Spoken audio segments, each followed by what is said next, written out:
name is Ajibola Olawale Tajudeen, the proprietor at Tom College of Fisheries and Agricultural Technology here in Ira, in local government.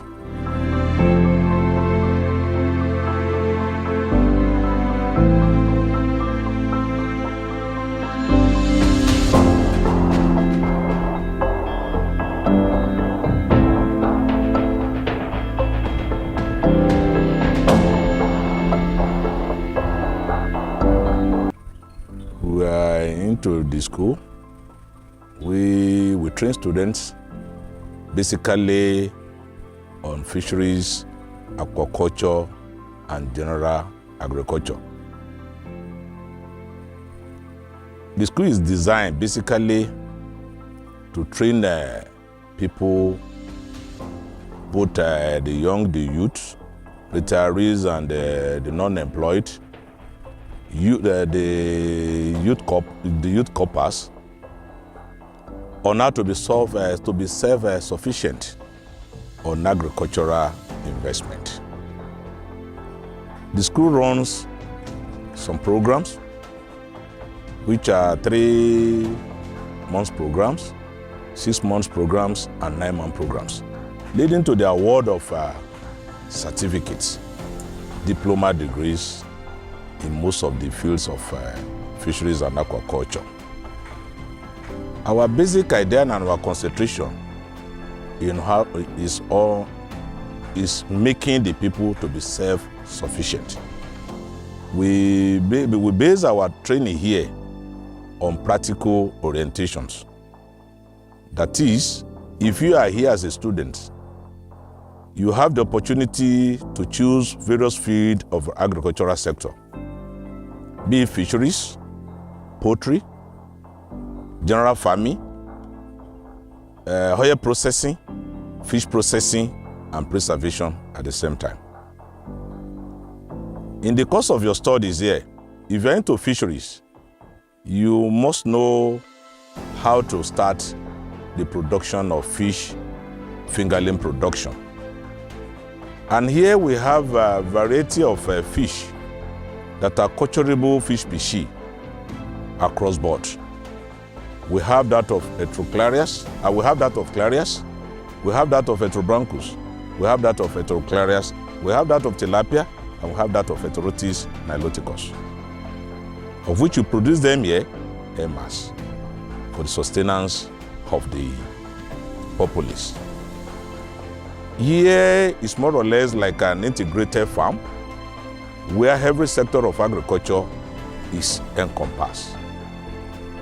We have them in different categories, and when you are here as a student, we encourage you to do or to fit yourself into all the sectors, the various sectors of the agricultural side we are known for as far as agric is concerned.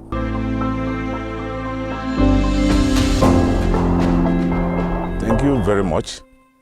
Actually, the idea was never to become an institution. I could see myself as far back in 2001 when I started the establishment with the digging of the ponds, construction of the ponds all over. And when I discovered that, well, coming from a distance will not make it easier for me, I ventured into the idea of staying right on the farm so that I can act promptly to the hatchery propagation. Because the hatching of fish is best done at night. And in the morning, you wake up very early in the morning to strip your fish. And coming from distance might make you to miss any of these stages. The idea of changing the establishment into institution came on board when I called on my children, of which I'm blessed with 3 kids, 2 male and 1 female. Along the line, the 2 of them decided not to join me in the profession. So when I look at what has been on ground, I found out that, well, it's going to be a waste if eventually I die. And I decided that, okay, what I can do to make this place to remain functional is to make it by a way of giving it out as a humanitarian way of engaging people and sustaining the establishment so that it will not die off because of my vision and my labor and my sweat. So that was how the idea of the place turning down to be an institution. And as a one-time lecturer who have visited most of our institutions in Nigeria, I discovered that most of the institutions we are having today, they don't even have a standard farms like what we are having here. Be it fisheries, be it poultry, be it general agriculture. Because right here, apart from fisheries, we still plant rice. The rice we produce there is what sustains us throughout the whole year. From the rice, we pay school fees sometimes. The palm trees that are here is what is sustaining us today to pay school fees of the children that are going to higher institutions. Likewise, the maize. These are some of the things we get money from there. We make money from there, we train our children, and we eat from there. In fact, we hardly buy anything apart from salt and Maggi in the market. We produce 90 to 95% of all what we eat from the farm. So the idea came up when the children were not ready to at least collaborate with me, to assist me in the establishment. And I found out that leaving the establishment like that after death, it might lead to a waste and it will not be useful. So for me, having it as a school, I believe that whoever is coming here as a lecturer will encourage them to go into cooperative. If the lecturer go into cooperative, the students that are also learning here, they come around here, they stock their ponds on their own, they feed the ponds.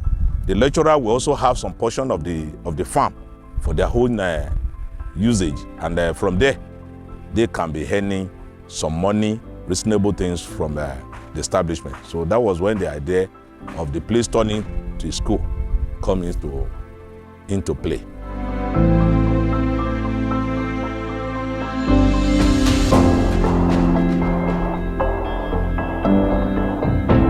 Yes, to God be the glory. Far back 2021-22, we collaborated with A.C.F.A.T. That's the so-called Agricultural Research Management Training Institute here in Ilorin. And since then, they have been coming here yearly to train most of the youth on empowerment scheme, of which the institutions have been assisting so many of them who, in most cases, have been nominated by power who is big, like the senators, House of Rep member, the people in the higher cadet. They send their students, they send their young ones here for this youth empowerment scheme, and they have been coming around. In fact, in the next 2 weeks, those set of another group of youth empowerment scheme will be on our farm, on our institution, for another practical training.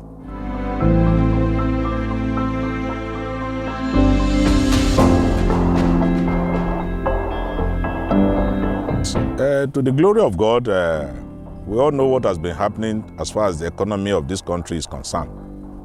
The economy has not been so supportive in terms of finance. Today, everybody knows what a kilo of fish goes for. When you are to culture a fish from fingerlings to table size, it cannot go with less than 1,000 naira to raise a kilo of fish today.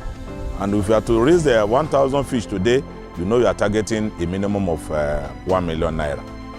Talk of poultry, it has also skyrocketed. So finance and funds has been the major constraint, because everybody believes that from all experience, from all indications, we believe that feeding of both fish and poultry occupies about 75 to 85% of the cost of production. And these are fields that it is not under the control of the farmers. It is in the control of the manufacturers, who are neither farmers, but they are into business on their own. So the price of most of these products keep increasing, time without number, as a result of the poor economy, low rate of farmer participation, because the government have not been helping as far as the situation is concerned. We have banditry, which chases away people from the farm. We have herdsmen, farmers, clashes all over who are already discouraging most of the farmers from operating on their farms. And with this, it's resulting into scarcity of most of this produce for the manufacturing of feed for the fish and for the poultry. So it makes it so expensive. The little farmers that are into operation, they find it difficult to get fertilizer at a very minimal rate. Likewise chemicals, likewise tractors. So all this accumulates to poor investment. Without much fund, you cannot venture in most of this area of agriculture. Even in arable, it's so expensive.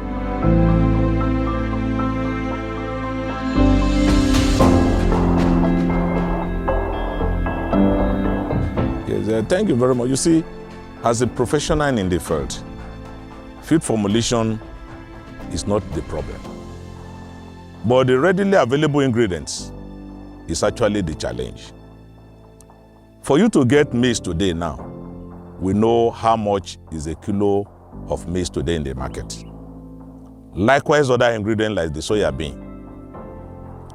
When you look at most of these materials, many of them are not readily available, particularly fish meal.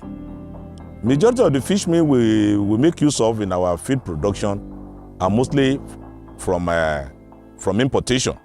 We imported them. If one chooses to go into making your own feed to at least sustain yourself on the farm, if you are not very careful, you end up spending much more money to salvage what you are running away from. Because the fish feed production is unlike that of poultry. The fish are aquatic, they live in water, and whatever you want to serve them must be able to sustain high degree of dryness so that it will not turn to be a waste. Actually, bringing your feed, bringing other ingredients together, making your own feed to reduce cost of feed will have little or no impact on the business. If really we want to assist, we should be talking of conventional feed. Making our own feed, we should be thinking of the very best source to get high quality of materials for the fish feed. So that is why the challenges are coming up. Though we are trying to work on some other area whereby we subject our fish to little conventional feed and little organic feed. We are going into some of the organic materials, like we are looking into what we call duckweed, which those of us that are into the profession, we know that is a grass form that comes on its own in most of the ponds. You can actually multiply them, but the rate of growth is actually going to be a little slow. So we have been working on how we can bring the organic food together with the conventional feed and see how the two of them can work together to at least bring down the cost of the feed. And again, we are thinking of an alternative feed, fish. Many of us are being on basically catfish. We believe catfish require feed that is of high protein content. But if we decide to go for tilapia culture and Heterotis niloticus, we discover that the feed consumption is not going to be of high protein content. So they are more of omnivorous. They go for bold grass for their consumption, and that is what we are developing now. But the demand for tilapia has not been so encouraging because the taste for tilapia is not very much within our locality here. But at least if we can have a market outside our territory here, it will be an encouraged species of fish to alternate that of catfish.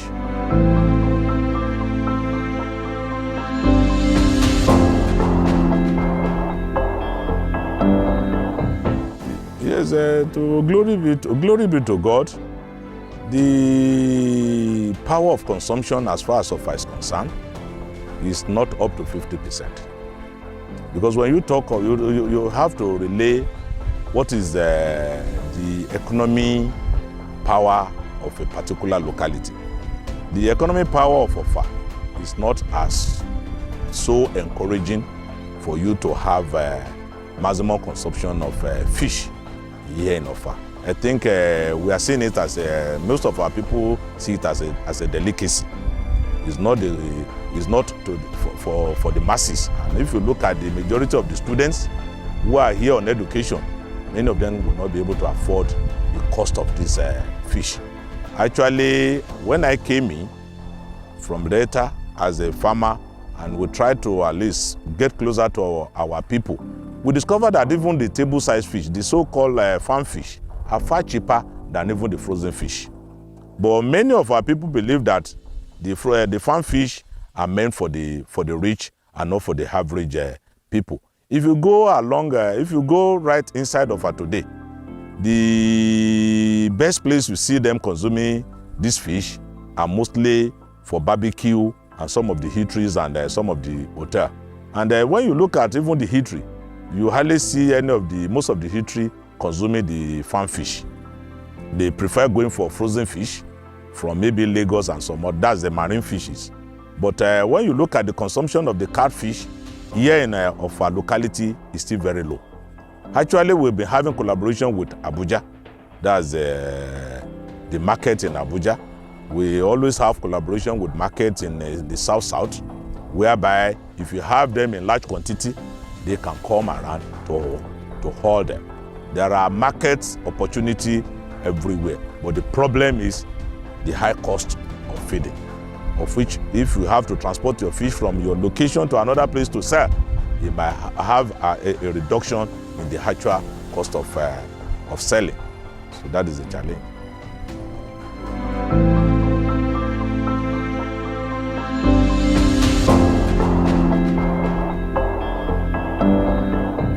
Well,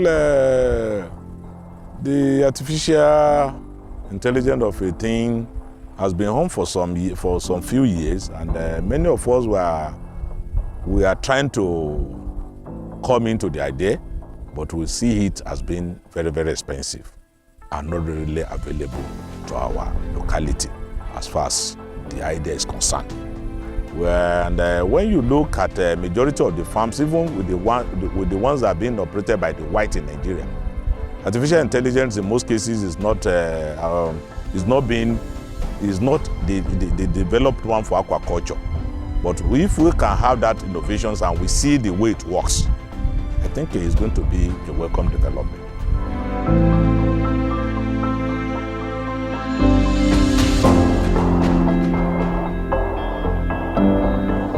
It's not like that.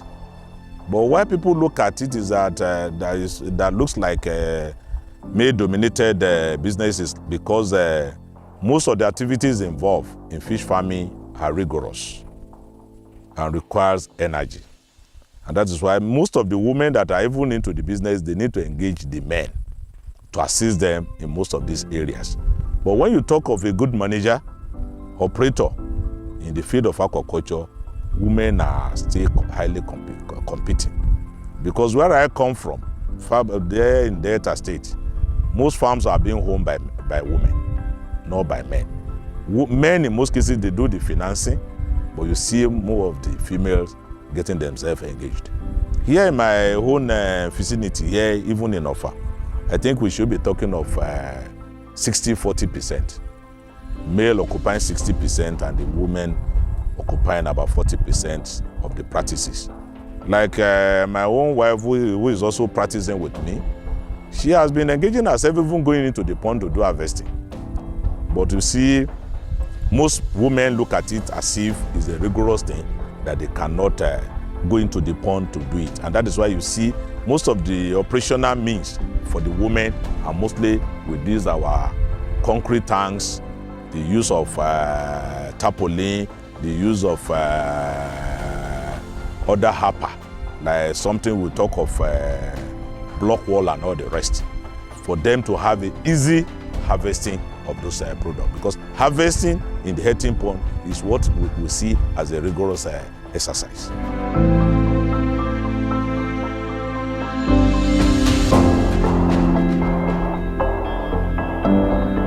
You see, I have been saying it over years. As far as I'm concerned in this profession today, I'm as young as 35 years in the field of aquaculture. And if I can decide to build my house right on the farm, and I can remain in the business for over 35 years, I cannot imagine how many children I've trained with the income from the proceeds of fish farming. I don't think there is much challenges as far as I'm concerned. And whoever is coming, the best way of doing it is that get good orientation from a reputable consultant who can actually lead you and make it easier for you. In the form of construction, because when the construction is bad, definitely you tend to be having problems. So if I can be in the business far back 35 years ago, and I still remain in the business till today, I don't think it's a business that anybody you will never regret if you are doing it in the best way of doing it. And if you are so conversant with what you are doing and you are being dedicated to the job. Aquaculture doesn't encourage absenteeism. For you to have your farm and you are not there, you are only having instructions from people. What are you doing on the farm? What is happening on the farm? Aquaculture doesn't want that. And aquaculture, you see, is something that has to do with nature. So you really see us artificializing most of the things we are doing. Apart from breeding and some other things we do in form of artificialization, other things are more or less in a natural form. So the profession, like I keep saying it still stand the chance of being beaten in the next 50 to 100 years. We have seen white coming to Nigeria to practice these same businesses. So if it is not lucrative, you won't see them coming here. Most of the advanced countries today, they dependent on aquaculture.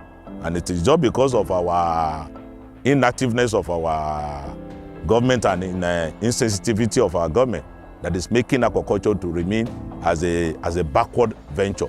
And it's not only on aquaculture, generally agriculture is being affected. So if government is ready to assist at all levels, or we have an international collaboration, I think aquaculture can still remain as one big source of earning and foreign exchange here in Nigeria.